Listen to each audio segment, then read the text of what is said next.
All right, we ended the part one of this by answering this question: how is the absorption spectra of a star produced, and what does it tell us about a star? Let's take a look and see what else we want to talk about today. Now, you watched an Actively Learn video about the classification stars, and it's going to be tough to give you the 1-minute description on this, but let's just say that there's a wealth of super interesting things that you can learn about stars when you look at how they're classified. Now that we have an idea that they have a spectral class which corresponds to their surface temperature, and using that we can get an idea of how bright they should be. So a couple of scientists put this together, and last names were Hertzsprung and Russell about the same time, so you end up with this diagram called the HR diagram. And what it is it's a graphical representation. It has 4 axes on it, but the opposing axes are actually essentially the same. Absolute magnitude and luminosity. These are essentially just ways to talk about the brightness. Luminosity scale, the sun is a 1, so we can see how things are like 100 times brighter than the sun, 10,000 times brighter than the sun, 1% as bright as the sun. This gives you an idea of the variability of stellar brightnesses. And absolute magnitude works in a weird way, kind of like a golf game, but the negative numbers are brighter and the positive numbers are dimmer. So the vertical axis on this graph is brightness. The horizontal axis on this graph is spectral class, right? There's that OBA of GKM that you saw before, which corresponds to a surface temperature in Kelvin, right? 30,000 degrees on the far left, 3,000 degrees on the far right. And you end up with basically a graph that has a brightness versus temperature. Okay? Now you would imagine that if you plotted the location of stars on this graph, it might be random, and it's not. It's actually clustered in a what's called a central kind of main sequence, and this represents about 90% of the stars that we see, right? Galaxy, further out, whatever you want to say.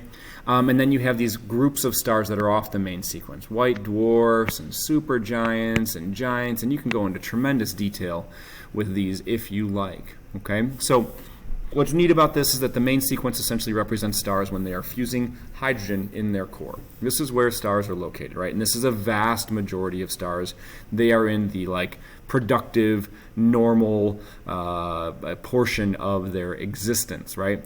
Only after they run out of hydrogen in their central portion will they evolve potentially into some of these other stars. But of course, the variability in stellar evolution is tremendous. So I can't go into that now, but I do want to talk about one type of star that we can use to determine distances. And that star is called a Cepheid variable. And Cepheid variables end up being yellow stars that are big, okay? And so what these stars are, these are stars that are near the end of their life cycle in the sense that they are no longer fusing hydrogen in their core. They're fusing helium in their core. So as a result, if you remember from some of the videos or some of the things that you've watched or read, this happens near the end of the life cycle of a star. Fusing helium causes the star to balloon, right, to expand its surface out. As temperatures and pressures in the interior of the star increase, causing the radiative pressure outwards to make the star larger. So the surface temperature oftentimes drops, but irrespective, the star is big and oftentimes yellowish. But what happens here is this is not a stable state star. That's one of the terms used to describe the main sequence stars, tend to be stable, not changing much over a long period of time. When you're in this part here, where you're in the giant or supergiant portion of the HR diagram, the star tends to be unstable. So what does that mean? It means that it might be changing its size and therefore its brightness. So what's happening for a Cepheid variable is that the star is essentially changing its brightness with a recognizable period. So what happens is as helium in the core of this star starts to deplete, to get less and less, the star will begin to collapse. Now, let's think about that for a second. Why does that happen? Well, when the fuel starts to run out, the radiative pressure outwards decreases, and so the star begins to collapse gravitationally. As it collapses, the consequence of that is that pressures and temperatures in the interior of the star increase, and then more helium is allocated or gets into the realm of temperatures and pressures where it can be fused, and it's like a new fuel source is found, and so the radiative pressure increases and the star expands back out. And basically the surface of the star springs up and down, almost like a mass on a spring going up and down, between expansive, right, where radiative pressure is significant, to contracting, right, where the radiative pressure is less, but temperatures and pressures on the inside are increasing, and you end up with graphs that look like the one that are down at the bottom here. And the star ends up being brighter or more luminous when it's bigger, and smaller and less luminous when it's smaller. Okay, so the Cepheid variable that we're looking at here is one that's recognized in a distant galaxy, and what you're noticing then is that the star on December 17th had a certain brightness, on the 21st, different, December 30th, January 26th, an increasing brightness. It's essentially a changing brightness here. It's a variable star. Now, what's interesting about these, and I don't know the name of the astronomer that did this, but please tell me, I should have looked this up before we got here, is that there is a relationship between the period, oh my goodness, wave stuff, of changing brightness and the true brightness of the star. So brighter Cepheid variables have a longer period. They oscillate between bright times and dim times, right? Takes longer, whereas fainter Cepheids have a shorter period, right? And so what ends up happening is if you look at hundreds, thousands of Cepheid variable stars, and we know if there's anything we have a tremendous amount of, it's stars to study.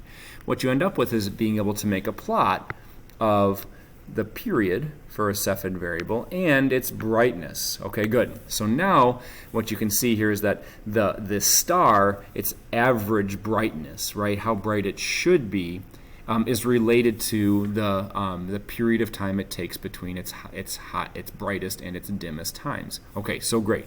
So what's nice about this is that we have now an additional way, right, to figure out how bright something should be. So you look at a Cepheid variable, you measure its period of changing brightness, and then you can figure out how bright it should be. You compare that to how bright it actually is, and now you can use the inverse square law to figure out how far away it is. And as you got the inkling of in the previous slide, you can recognize Cepheid variables in distant galaxies, right? So now you can do something as bold as saying like, whoa, I see a Cepheid variable in a distant galaxy. I'm going to measure its period, right, of changing brightness, and I can determine how far away that galaxy is. And you'll read about this and hear about this, but this is what Hubble used to first identify that the Andromeda galaxy was 2.2 million light years away. So pretty exciting sort of development there. So you should be able to explain what a Cepheid variable star is and how it is used to determine distances. So take a minute, pause the video, and go ahead and do that. All right, welcome back. So, Cepheid variable stars, our last thing that we're going to look at today is the one and only way that we're going to go into, and the only way that I'm familiar with how the frequency of a light source can change. So far, we spent quite a bit of time figuring out, or at least convincing ourselves, that it didn't matter how far away an energy source was, whether that was a speaker or whether that was a flashlight or whether that was a star, the frequency given off by that object would not change, right? The idea being like you're standing in the parking lot during a concert, the music sounds the same as if you're standing in the front row. Of course, the amplitude, the intensity of that energy is much greater when you're closer, but the actual frequencies, right, that are produced are the same. Okay, so then when you look at a light source, and it seems like we're starting to get a really good feel about like how a thing should look, right? We've got thousands and upon hundreds of thousands to millions of stars that we can study in great detail. If you end up seeing something that looks different than you expect, it requires an explanation. And so imagine that you are looking at the absorption spectra of a star, and you see these dark lines on it. You'd be like, oh, that's fine. This looks like the absorption spectra for hydrogen, right? Okay, so there must be hydrogen that's in the atmosphere of the star. But upon further inspection, you actually notice that it actually looks more like this one. It's like, well, those are where the lines are, but they seem to be shifted or moved towards the red end of the spectrum. Or maybe you see this one and said, wait, that looks like the same kind of spacing, the same pattern, but they're not in the right spots. These ones are shifted towards the blue end of the spectrum. What you're seeing here is something called the Doppler shift. Now, you've experienced the Doppler shift in class. I'm not in class. Well, you will over the course of the next couple of days.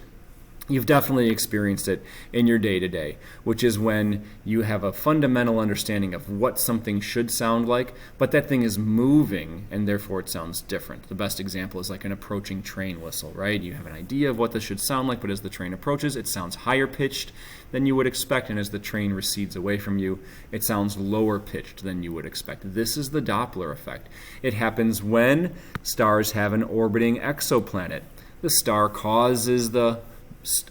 planet causes the star to wobble, and as a result, when the star is moving away from us, the absorption lines are shifted towards the red end, and when the star is moving towards us, the absorption lines are shifted towards the blue end, and we end up being able to, in this case, like figure out like how big, how close a planet might be to the star that it orbits. This is one of the great methods for finding exoplanets, the radial velocity method. So what we're going to look at with greater detail with the Doppler effect is how Hubble used this looking, and wasn't just Hubble, right? It was lots of other astronomers. He gets a lot of the credit for it. Astronomers looked at the Doppler effect for galaxies and figured out how you can infer the movement of a galaxy based upon the Doppler effect. But the key idea here is that we haven't seen any way to shift or change the frequency given off by an object, right? In fact, we've nailed down what we would expect to see in terms of an absorption spectra or an emission spectra or whatever it may be for stars by looking at them in great detail. If we then see something that's shifted one way or the other, the only explanation for that is that that object must be moving towards or away from us. So we end up now with our final slide here. What characteristics of the light from a star changes when the star is moving? So give yourself a detailed list here and see if you can explain why and use the appropriate terminology that goes along with this. Okay? So hope you appreciated the presentation. When you come back to class, we'll get yourself ready to understand deep space objects, galaxies, etc. All right, have a good one.